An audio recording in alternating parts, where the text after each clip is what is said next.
Después de acabar mis estudios en cierta escuela de magia, decidí especializarme en la traducción de runas y cuentos antiguos. Fue entonces cuando me ofrecieron un puesto de profesora en... Habría sido un inicio muy mágico, ¿verdad?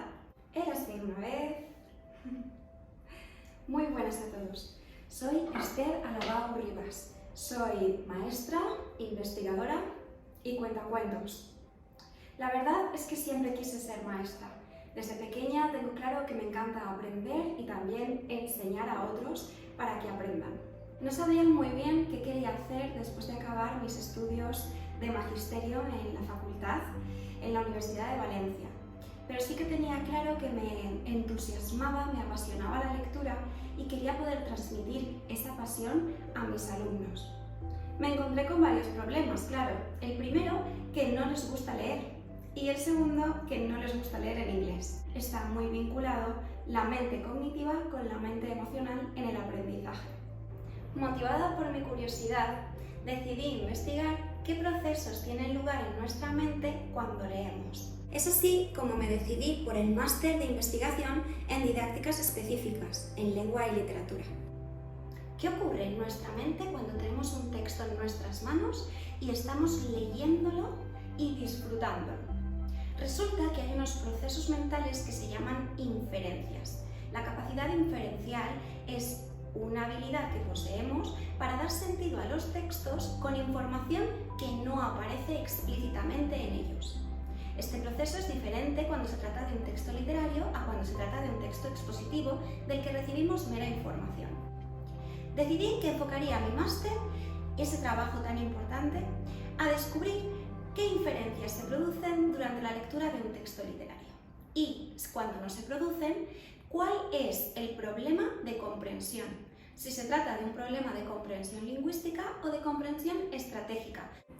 Hacer uso de esas habilidades para crear un sentido único y particular al texto literario, pues cada lector tiene un bagaje propio, cultural y social. En el trabajo de investigación descubrí que efectivamente algunas de esas inferencias fallan durante la lectura, si bien me quise dedicar a los textos teatrales.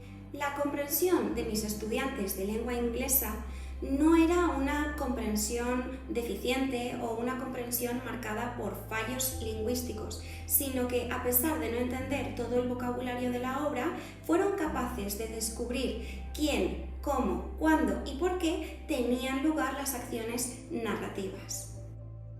Así que me puse a trabajar sobre las inferencias que tienen lugar durante y después de la lectura, llamadas también online o offline en inglés. Es muy interesante que uno de esos 5 tipos de inferencia se llama inferencia de la reacción emocional del personaje. Eso quiere decir que el lector es capaz de inferir, de deducir, de conocer al protagonista, al antagonista o a cualquier personaje secundario a nivel emocional. Conocer por qué hace lo que hace y sobre todo qué le motiva a dar un paso durante lo que dura la narratividad de la historia. Por ejemplo, un personaje puede estar muy enfadado porque no ha conseguido el objeto mágico al que estaba destinado durante su misión. ¿Cómo sabemos que está enfadado? Puede ser que la ilustración nos esté indicando algún rasgo facial que podamos identificar, pero en el caso de que no sea así, el lector sabe cómo se ha sentido en algún momento de su vida cuando no ha conseguido una meta o se ha desilusionado durante el alcance, el camino que le lleva hasta esa meta. Así pues, el lector, conocedor de las emociones del personaje, todavía puede saber algo más, y es cómo va a reaccionar a continuación, qué decisiones va a tomar. El pensamiento en perspectiva es capaz de pensar alternativas para llegar a ese fin. Aunque le falte un trozo del relato, es capaz de inferir qué ha pasado para, si el relato empieza in media res, para que el personaje se encuentre en ese momento emocional en concreto. O consecuencial, si detenemos la narración y continuamos el próximo día en el aula preguntando qué creemos que va a pasar, cuáles son las consecuencias de los actos de los protagonistas, de los antagonistas y de los demás personajes secundarios. Y aquí es cuando yo dije que podíamos ir un paso más allá y me entusiasmé, me emocioné recordando cuántas veces había dicho yo misma a mis amigos: «Buah, tienes que leer este libro porque a mí me ha marcado un mogollón», o «esta peli», o «escucha esta canción, te va a conmover». Efectivamente, la palabra emoción, que viene del latín emovere, significa mover por dentro, movilizar por dentro.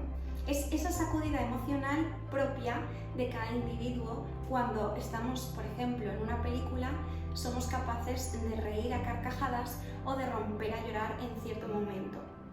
Las emociones estéticas, pues así se llaman, son propias, nuestras, y no de los personajes de ficción que aparecen en los libros. Y se pueden utilizar para aprender a nivel cultural, a nivel lingüístico y, lo que más me interesaba a mí, para educar a nivel emocional a nuestros alumnos. Pues pienso que la educación emocional es uno de esos pilares básicos para la educación de los seres humanos del mañana. Las emociones estéticas, por otra parte, tienen detractores y seguidores por igual. Son las emociones menos estudiadas. Y por eso decidí que, si quería continuar por el camino de la investigación docente, podía hacer la tesis, es decir, un programa de doctorado en didácticas específicas, en lengua y literatura. Es fascinante la cantidad de cosas que podemos aprender leyendo sobre las emociones estéticas y los modelos que hay de emociones en el mundo. Considero que para la formación de todos los maestros y maestras es muy importante la educación emocional. Yo misma he estado investigando y formándome durante 5 años haciendo un voluntariado y también prácticas en centros educativos de Valencia como profesora de inglés extraescolar. El primer libro con el que quise trabajar es Amazing Grace, de Mary Hoffman. Es una pequeña joya de la literatura infantil y juvenil. Narra la historia de Grace, una chica a la que le encanta leer, pero sobre todo le encanta disfrazarse interpretando a los protagonistas de sus cuentos. Por ejemplo, podemos verla como Long John Silver en La isla del tesoro, de Robert Louis Stevenson. Sin embargo, un día la maestra propondrá en la escuela hacer la obra de teatro para padres y madres de Peter Pan. Los compañeros de Grace no estarán muy de acuerdo cuando ella se presente voluntaria para el papel protagonista de Peter, porque Grace es nombre de chica y obviamente Peter es un chico, pero además Grace es negra y Peter Pan no era negro. Se plantean varios conflictos interpersonales e intrapersonales durante la narración y Grace tendrá que descubrir su fuerza interior para presentarse a las audiciones y finalmente obtener el papel de Peter Pan. El segundo libro con el que quise trabajar es The Magic Paintbrush. Esta adaptación de Julia Donaldson, autora de The Gruffalo, por ejemplo, nos cuenta una historia tradicional china que nos habla de Shen, una niña muy pobre que tiene que ir a pescar para llevar de comer a su familia en vez de ir a la escuela. Eso sí, es muy buena dibujando y le encanta distraerse de vez en cuando dibujando en la arena de la playa. Hasta que un día un anciano que la está observando le ofrece un pincel mágico, con la única condición de que debe utilizarlo para alimentar, para cuidar, para ayudar, en definitiva, a los más necesitados. Nunca para beneficio personal o para personas ya enriquecidas.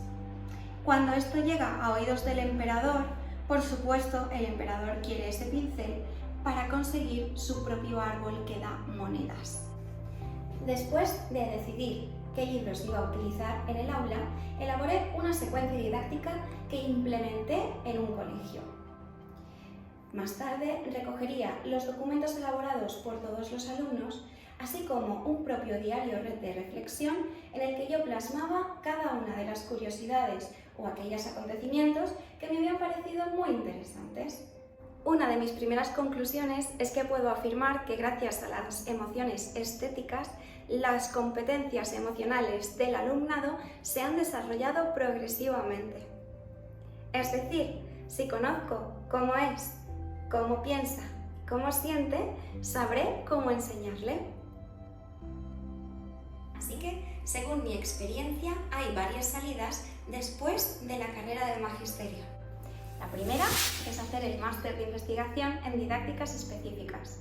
Ampliará tus horizontes y desde luego es para ti si tienes muchas inquietudes y quieres mejorar como docente. Un segundo camino sería el programa de doctorado, si lo que quieres es formar a futuros docentes y contribuir a la educación.